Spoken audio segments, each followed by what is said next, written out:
Department of Commerce saying that selling chips to China will go against national security interests. The statement expressed concern that supercomputers can be used to enhance nuclear strike capabilities.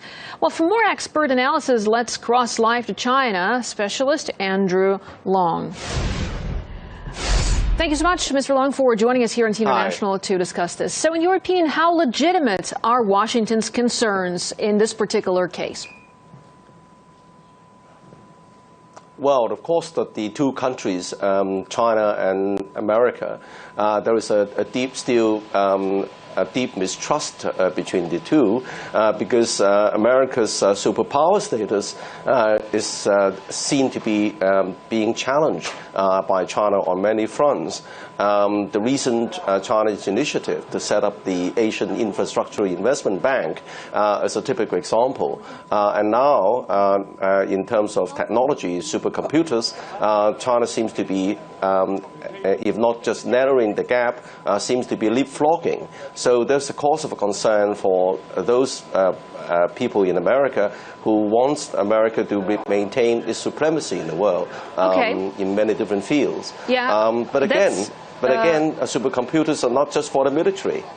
True, that's one aspect of looking at the situation, one way of looking at it. But what about commercial interests? Could they be at play here as well? What are your thoughts?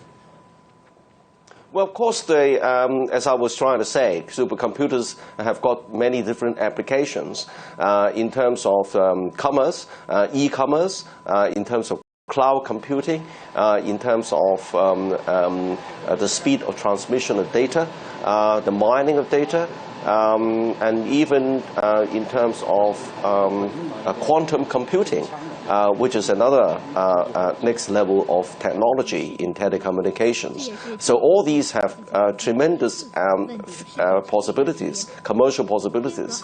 But I think that the main worry is that China's computer power could well be translated into narrowing the gap in the military field in terms of missiles, in terms of missiles against satellites, in terms of aerodynamics, which can be used in supersonic or hypersonic aircraft. So I think that all these remain almost unspoken worries in the case of certain people in America. True. Well, you mentioned earlier the infrastructure bank that China set up recently, not so long ago, and many see it as a way for China to lessen or diminish the financial institutions that exist in the West and, increase more financial power in Asia. But could we see the same thing happening with, for example, technology? And could China be building its own high-end technology processor here, like rivaling Intel, for example? Well, one of the main worries of China, of course, is in the field of telecommunications. For example, Google is still being banned in China. In the case of the internet communications, is still the field largely dominated by the United States. So China wants to develop its own protocol, as it were, so that its traffic at least within China itself, is safe from tapping or kind of illicit data mining, as it were. But I think that there are other applications as well, as I was saying, apart from the military.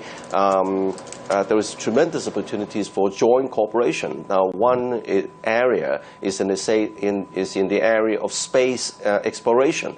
There's another area, of course, China's lacking behind both the United States and, in fact, Russia. And for that kind of advances, China needs to develop more powerful supercomputers. Well, Mr. Long, thanks so much for talking to us here on RT International. Andrew Long, International and Independent China Specialist. Thank you very much.